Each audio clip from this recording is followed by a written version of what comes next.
There were times in the past year or 18 months when it became perilously close to being over for GM. But now as this new decade begins, I have to say our future ain't what it used to be, because it is in fact much, much brighter.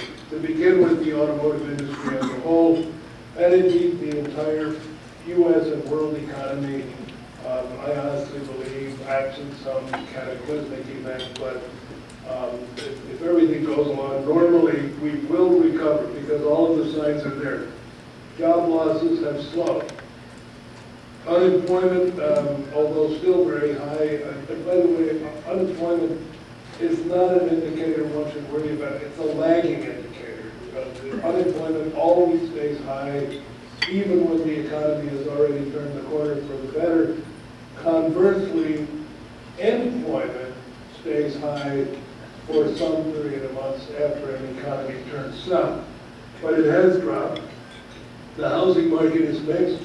New housing starts and new home sales are still somewhat on the slow side, but sales of existing homes have picked up markedly. And he'll make a similar analogy to the car business. If used car sales pick up, it is axiomatic that sooner or later, with an increased demand for used cars, the new car business will pick up, and I believe it will. It'll prove to be the same thing in home. Sort of a shorter-term indication: car sales or overall auto sales were up 15% in December. Our retail sales were up 7%. In fact, from the third quarter to the fourth, we gained 2 points of U.S. retail market share, and that is a big signal to the fact that our 4 core brands that are remaining in GM are getting healthy. So, based on the strengthening of the general strengthening of the U.S. economy in 2010, we are forecasting sales, total industry sales, to be somewhere between 11 and 12 million units for this year. So, well, that's not a very precise estimate. Well, I'll tell you, it's as precise an estimate as we're willing to make at this point, because frankly, nobody knows. I think after 2010, if we do in fact have an industry somewhere on the high side of 11, we'll do even better.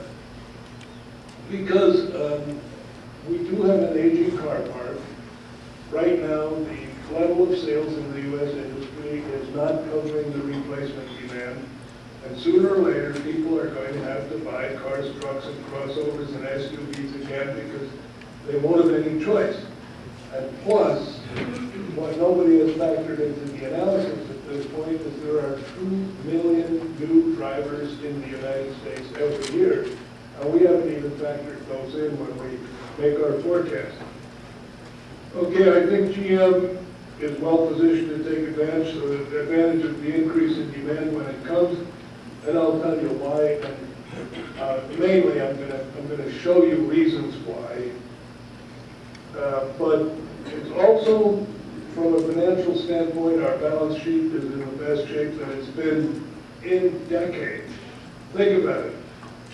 For healthcare benefits, healthcare and other benefits alone, GM has spent over $103 billion over the last 15 years. And this is an astonishing figure. And this is a figure that no foreign competitor, German, Korean, or Japanese, has had to divert that anywhere near those amounts of money into non-value-added, I mean, in terms of, okay, it's value-added to take care of you, to take care of the healthier employees, but in terms of creating great new cars and trucks, it is non-value-added expenditure, which in other countries is taken over by the taxpayer and by the society as a whole. And in the United States, we always thought, well, we just lump the whole burden on manufacturing industry. And guess what? It didn't work, because nobody can afford to spend $103 billion over 15 years, a corporation off of the top line for things that have nothing to do with furthering the business. But now we do have an essentially debt-free balance sheet, a new and more competitive labor situation, a solution we can live with on the UAW Viva, and not to be underestimated, a very much healthier dollar-yen relationship than we have had for many years in the past. And those of you in the audience that remember our times together in the Chrysler Corporation, looking at Steve Torek and Fred, 20 years ago, we on Coco was talking about the peril to the American automobile industry if we permitted Japan to continue to undervalue the yen. Administration after administration continued to permit Japan to undervalue the yen. This gave the Japanese roughly $4,000 per car cost advantage over U.S. producers, let alone the fact that they didn't have all these healthcare costs. So, you know, when you have an exchange rate situation that artificially gives your competitor a cost advantage of somewhere in that order of magnitude, long term, that competitor is going to win. Well, we now have a dollar-yen exchange rate which has the Japanese producers saying, this is terrible, we don't see how we can make money in the U.S. market. And my eyes remain dry. At any rate, the new GM, in my view, is a powerhouse.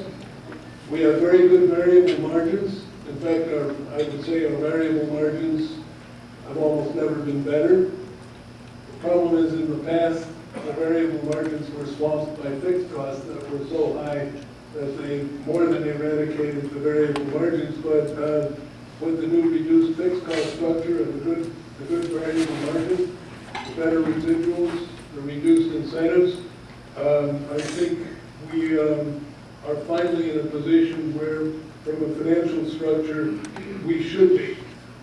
And anything remotely resembling normal industry demand, we really should be solidly profitable. And we have an outstanding product line with much more in the pipeline.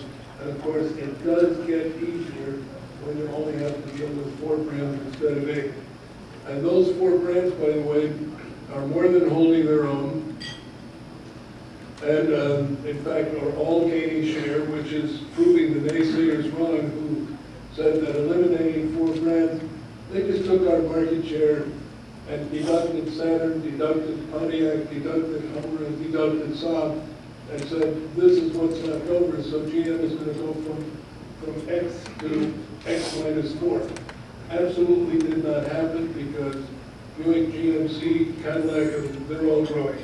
Our market share has stabilized greater than 20%, and in December, retail sales of Cadillac, Buick, GMC, and Chevrolet combined actually rose 13%, and at the same time, we achieved that with almost 50% less inventory.